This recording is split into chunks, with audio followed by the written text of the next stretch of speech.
How is everybody? Welcome to this Friday special edition of Going Live. Really excited that you're here. Let me make sure that we are where we need to be. One quick second.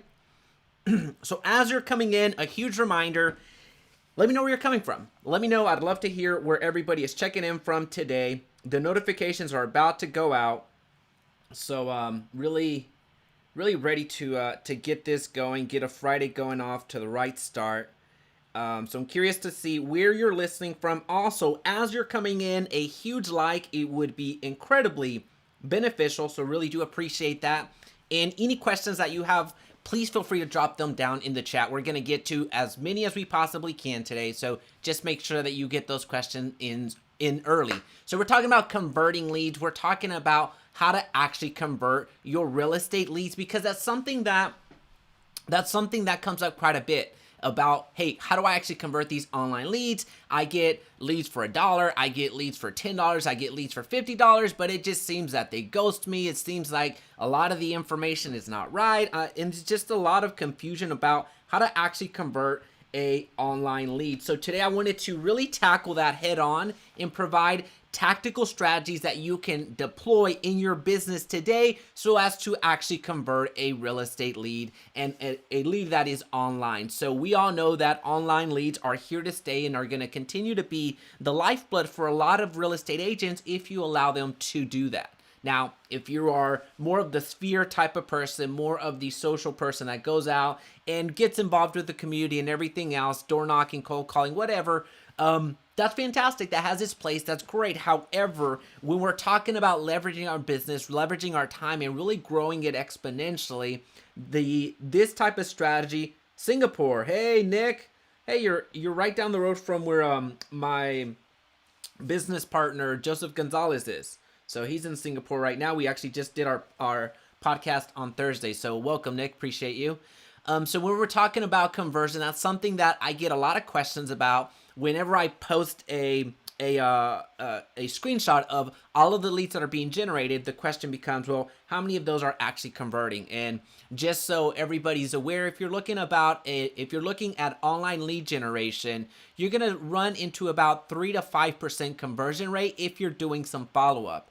And when I say if you're doing some follow-up, that I absolutely mean. And you're going to see what I actually deem follow-up, so where that percentage actually comes from. Because if you're not doing any level of following up, then expect that percentage to be drastically less. So as you're coming in, please feel free to drop any questions that you might have. We're getting ready to go. We're allowing YouTube to send out the notifications. So with that being said, let's get right into it. Let's talk about converting. Let's talk about how to actually get some conversions going. So right now, as a lead comes in, that's where we're taking the conversation from. You've heard a lot of different strategies in this very channel on how to actually attract leads, how to actually bring leads into your brokerage, into your business. We've talked about Facebook Marketplace. We've talked about Craigslist. We've talked about organic post on Facebook. We've talked about Facebook groups. We've talked about Facebook ads, Instagram ads, YouTube ads, Google ads, all types of advertising and marketing strategies that you can attract some leads in that regard, in that way. So we're starting the conversation from as the leads come in. As you know, the very first thing that comes to importance whenever a lead comes in is the speed to lead. Now, you've heard that before. Chances are that the speed to lead is absolutely real. You want people to hear from you as quickly as possible. Now, you may be thinking, well, what does that mean? How do we actually deploy that? Well, when it comes to speed to lead, that means that people need to hear from you from a textual standpoint. So they need to receive a text from you. They need to hear from you from an email standpoint, and they need to hear from you via phone call. So let me repeat that: email, text, and phone call. Now that's the bare minimum, and that's what I consider just basic follow-up. That is something that you absolutely want to do in your business, regardless of what it is. But right now we're talking about real estate and converting the online leads. So that's something that you really want to take a hold of, because that is what's important. So that basic follow-up. Now, if you want to go to a different level, if you want to go to a more aggressive type of follow-up, that's when we start talking about following people on the social media platforms. That's when we talk about finding people on LinkedIn, finding the people that submitted their information to us on Facebook, on Instagram, and befriend them and connect with them in a deeper way. So that's if you want to be a little bit more aggressive. So just as a recap, a lead comes in, they need to hear from you in a text, they need to hear from you in an email, they need to hear from you via phone. And if you want to be a little bit more proactive, a little bit more aggressive in your conversion and follow-up strategy, then we're talking about getting a hold of them in their social media platforms. Now you may be thinking, Jaime, that is an absolute bear. I don't want to do any of that. That's just like too much work. How am I going to find them? How do I know if it's the same type, if it's the same person?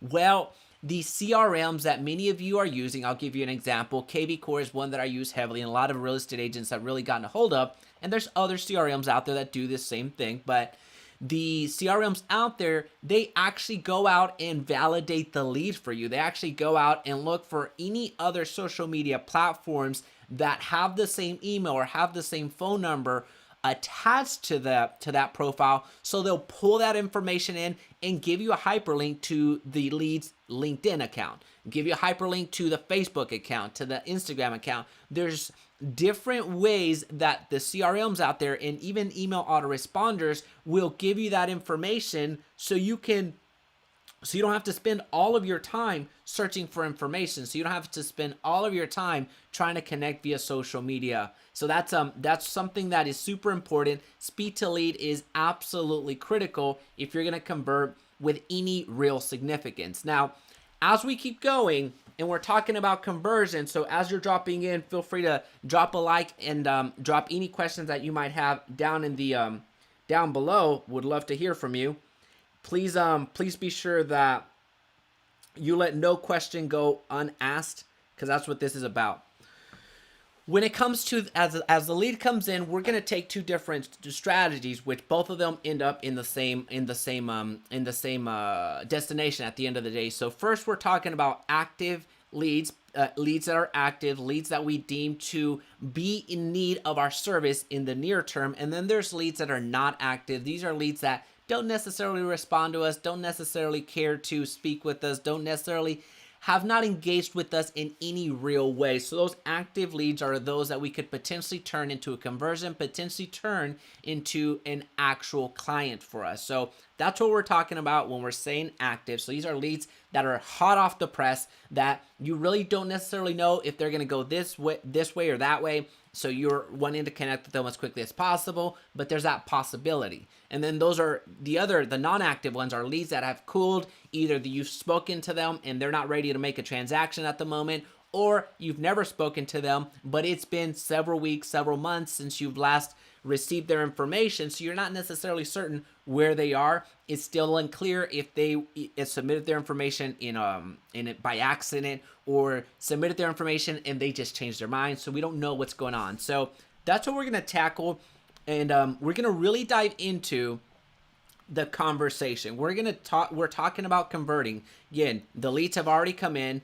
As a lead comes in, speed to lead is super important. But oftentimes I get the question of, Jaime, what do I say to these leads? What do I say to the online leads? How can I communicate with them so as to not freak them out, so where they are actually open and receptive to having a conversation with me? So that's what we're going to go through right now. And you're going to have the same process that I show my agents that I work with at EXP, and then also at the agents that I work with from the agency standpoint. I take a very non-salesy approach. I take a very natural, very conversational type of a conversion. This is not a, are you ready to buy? No? Okay, well, talk to me when you are. That's not the type of training that I give. That's not the way that I want to be spoken to. So that's where the information has really evolved. These all have various types of scripts. So let's just dig into it. All right, so the first thing is we want to acknowledge the lead. Keep in mind where the lead is coming from. We're talking about online lead generation at this point coming into our business. So either you ran a Facebook ad, a Google ad, a YouTube ad, an X, Y, and Z ad, or you made a post, and as somebody gives you their contact information and engages with you, you want to acknowledge them. You want to acknowledge the lead so they know that you're a real person and you're validating what's happening. So that could be something such as, hey, thank you for your interest in ABC Home on Facebook. So you're referencing back to why it is that you have their contact information. So this happens all of the time with Facebook leads. People are on Facebook and they're scrolling and they're scrolling and they're scrolling. So they're going and they see a very attractive ad that you may have run. They see a list of open houses that you're offering. They click learn more, and then they instinctively give you their contact information, and they go on about their day. They didn't come onto Facebook to do anything. They just came onto Facebook to escape life for a little bit, and then they go back to work or go back to their family or go back to whatever they're doing. So it's going to be a little bit weird if you allow it to. It's going to be a little bit weird for a real estate agent to reach out to them 5 minutes later, 15 minutes later, an hour later, or a day later saying, hey, this is Jaime with eXp Realty. That becomes a little bit awkward. So that's why we need to reinforce the speed to lead that is real. There's a reason that that's been taught for ages since day one, since sales began. So the speed of lead is important, but I think we've done enough to cover that aspect. However, whenever you have a new lead, you want to acknowledge them. You want to acknowledge that they exist, for one, but you also want to reference back to how you obtained their information. Again, hey, thank you for your interest in ABC Home from Facebook. So you're really going back to the source, so at least they have a shot of remembering where in the world they gave you their contact information. The last thing you want to be seen is as a spammer or a scammer, so that's a good way to avoid that altogether.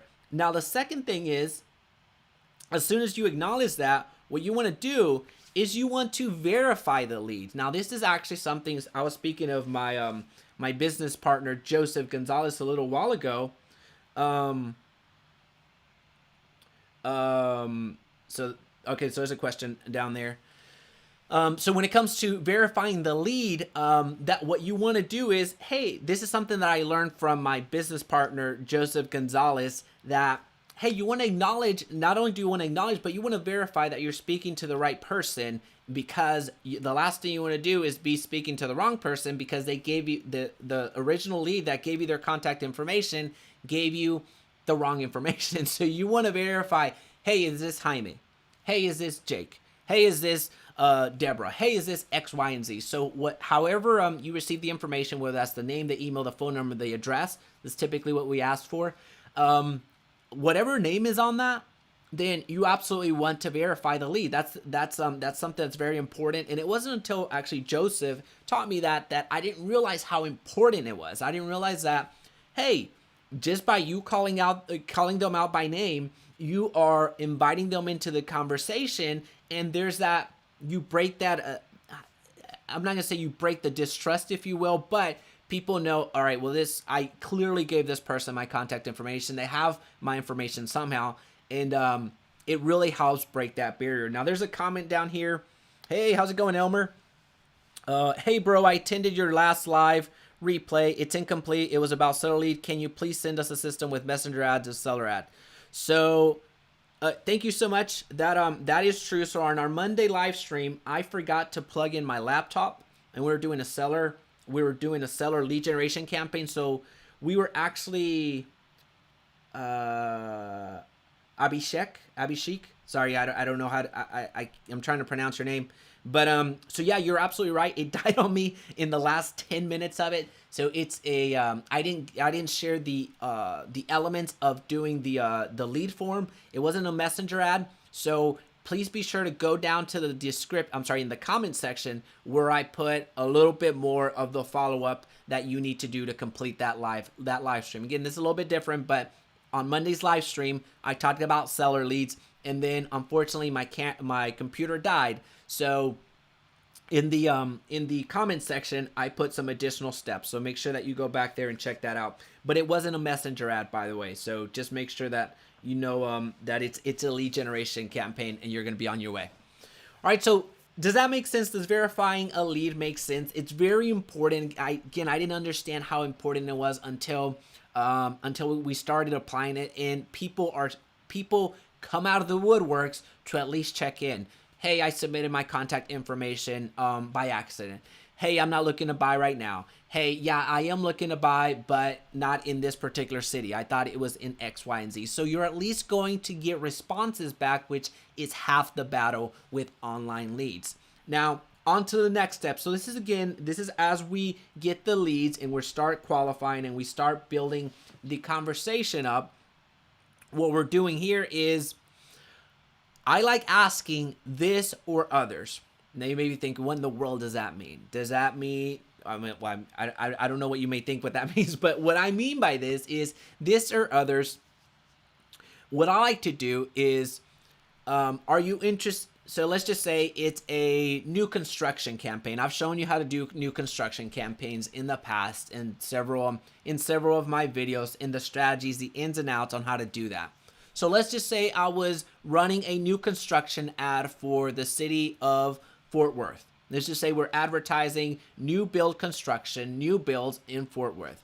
So the following question becomes, are you interested in Fort Worth, or are you also looking for homes in Burleson? Are you also looking in Arlington? Are you also looking in Grand Prairie? So what I'm doing is I'm pegging the city that I specifically called out in the ad, but I'm expanding it. So I'm allowing people the opportunity to give me an out. Hey, I'm not interested in Fort Worth, but I am interested in Burleson. So I'm providing some additional cities in the response. So again, keep in mind, this is the communication that we're having, whether it's by text or whether it's by phone or by email. But this is that progression. Hey, are you interested only in Fort Worth, or are you interested in Burleson?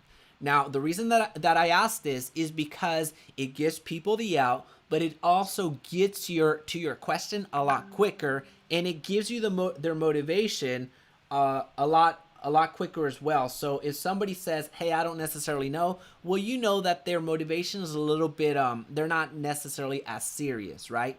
So that's something that you want to put it, that you want to have in consideration. Now, it doesn't work just with cities. It works with multiple things. So when I'm talking about this or others, you're positioning whatever it is that you're advertising and providing some additional options. So it's almost like a buffet. Are you interested in these types of homes, or are you also looking at condos? Are you looking at acreage? Are you looking at land? So it gives people an opportunity to select them, and then you can go down a little bit closer. So people will be more responsive to that. So avoid the yes or no answers. So here, where a common mistake that happens is, do you want to buy a house today? Do you want to buy a house in the next 3 months? People are going to say yes or no.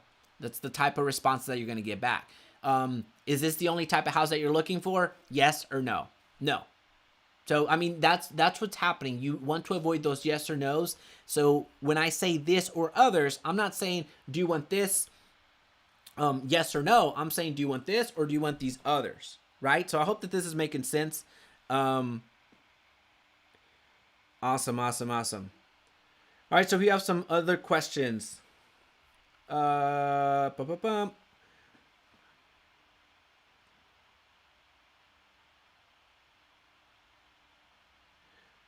this is apparently an agency. How can we as an agency guarantee seller leads to an agent? Well, if you're able to, then guarantee them that. I got a few agents calling me and asking for seller leads. How do I answer that statement? Well, get them seller leads. I mean, you just saw a live stream. I gave you the exact ad.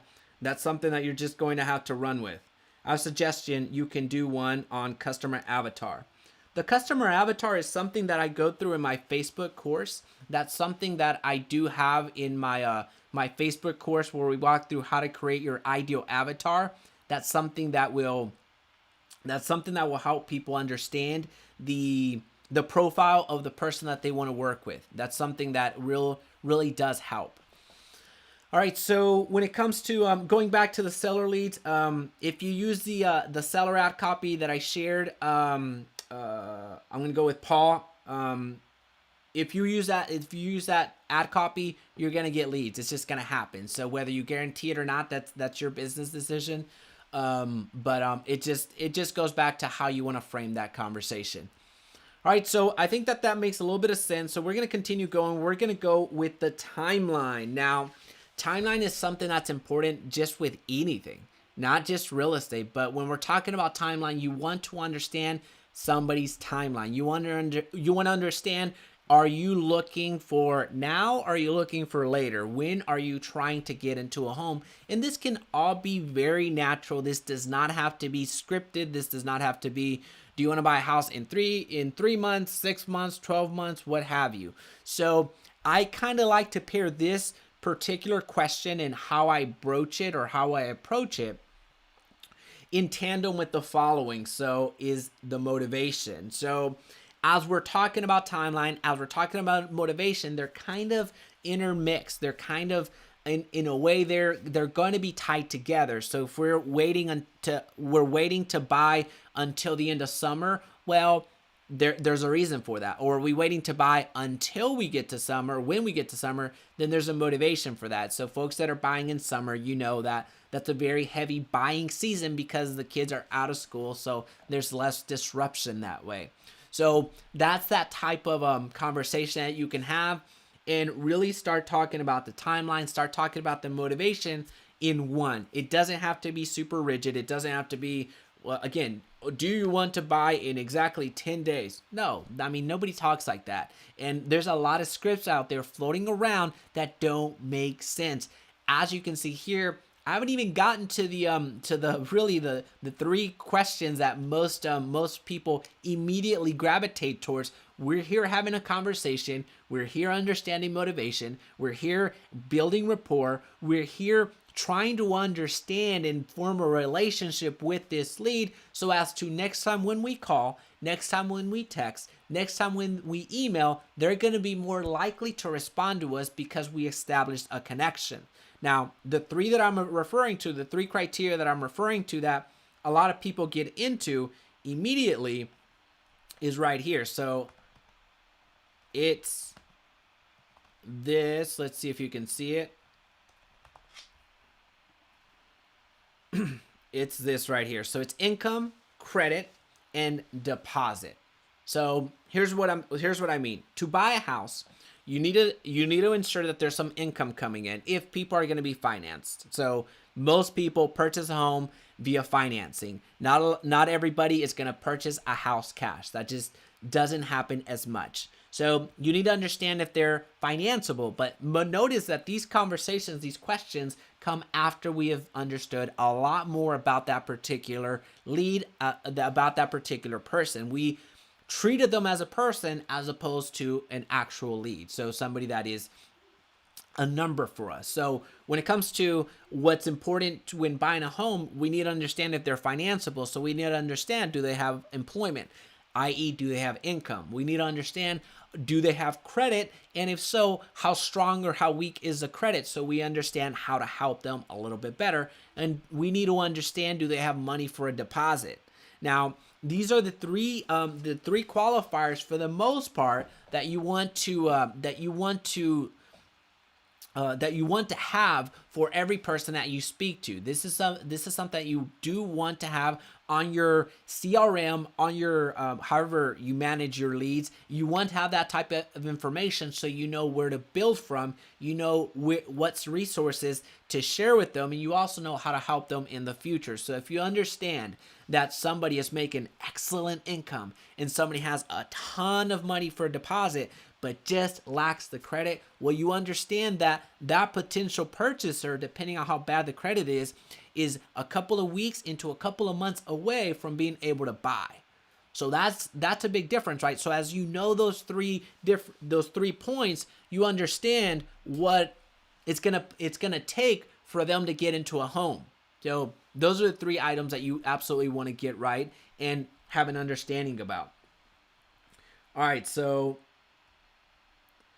I used seller ad copy, but those leads are not qualified. I don't know what leads you're referring to. So the leads that are coming through. So there's a question. I used a seller ad copy, but those leads are not qualified. So get on the phone and qualify them. I don't understand the question. If the leads are, if you're saying that the leads are not good, then that's exactly what we're talking about in our conversation today. That's exactly the reason that we're making this video. So there's a comment that will flash on the screen right here. I use seller ad copy, but those leads are not qualified. Well, this is what we're talking about. We're talking about conversion. So this is a great video for you. I appreciate you being here. This is a great video for you to dissect, and either you're qualifying the leads or sharing with your clients, your real estate agent clients. If you mentioned that you're an agency, share this very video on how to qualify a lead. That's going to be a big contentious point with your with you as a real estate agent, for one, your real estate agents if you work with real estate agents, or just real estate leads in general. Hey, they're no good, they suck, they blah blah blah. Well, here's the thing, there needs to be some sort of follow-up, and that's exactly what we're talking about. We talked about speed to lead, we talked about texting, emailing, calling, we talked about going more in depth and connecting via social media platforms and connect. That's the important part. So as you get on the phone, as you get in text and exchange with them, as you get in the DMs with your potential clients, you're qualifying them in this same systematic strategy and way that I'm sharing with you right now, so you have a maximum opportunity of conversion. So everything that we've been talking about, just keep in mind, we've been talking about active versus non-active. We've been talking as soon as leads come in, and we've been talking as those leads that have cooled off is where we're going. So leads that have cooled off, that are not active, here's what's happening. So let me get this off the screen real quick. The leads that have cooled off, the leads that are not active, they either went into hiding, they either gave us wrong information, so there's no way for us to know that. We had a conversation with them at some point and then they're gone. So again, they went back into hiding. Or these are folks that are just not ready to make a real estate transaction. So these are not active right now. These are not somebody that are ready, willing, and able to at the moment, or at least we don't have an understanding of what their motivation is, their timeline is, or anything like that. So what we have to do is we need to continue staying in front of our people until they become active. So they're not active right now. So we need to stay in front of them as much as possible so they can come back to full circle and become active again. And then we start talking about verifying the identity, doing the this or other strategy, timeline, motivation, income, credit report, all that fun stuff. So everything is very circular. So with your leads that are not active, you're going to find a lot of people that are not responsive to you, and that's okay. Now, how we get them out of hiding is by making ourselves very attractive. And what do I mean by that? I mean that you're providing such value, such content, such information that is going to make you attractive, that people are going to see you as an authority. People are going to see you as somebody that knows what they're talking about, and people are going to see you as somebody that they're going to work with in the future. So just because you send out that email and nobody opens it, that doesn't mean that they're not interested. That just means they're not interested in that moment. There's going to be a point in time, if you send enough emails, if you send enough texts, if you make enough calls, but providing value in those outreach, in that method of outreach, then you're going to make yourself attractive. You're going to position yourself as an authority, and people are going to come out of hiding and actually want to work with you. So you're going to see, and this is why it's important that you have a CRM and an email autoresponder, that you can see your stats. You can see how many people open your emails. You can see how many people don't open your emails. You can see how many people clicked on your information. So it's very important that you gauge this information so you understand that, hey, I've noticed that Jaime, he opens all of my emails. He clicks on my videos every single time. So you understand that although they've never responded to you or gave you a call back or texted back, there is some interest. Now, here's the mistake that we run into whenever we're sending out information. Let me get this off of the screen. The mistake that we run into whenever we're sending out information is we make it all about us. We send out a lot of information that generally doesn't provide value. We're sending out information that people could get on the internet for absolutely free if they wanted to search it, or basically you're answering a question that wasn't asked. So you want to provide information that people will find valuable. So you want to provide information about financing, not in the sense of, hey, rates right now are 2.75%. That's not what you're at. That's not what you're providing. What you're providing is finance information that has to do with property taxes, how to reduce their property taxes, how to file a homestead exemption, how to be more financially responsible with their house. So if they purchase a home, people want to understand that whenever they sit down and do their taxes, their accountant needs to know that they purchased a home because the interest is tax deductible. So there's some of this information you may be thinking, well, Jaime, I'm not an accountant, and that's okay. I'm not asking you to be. I'm just asking you to be a real estate professional and real estate advisor that will help people that have never purchased a home.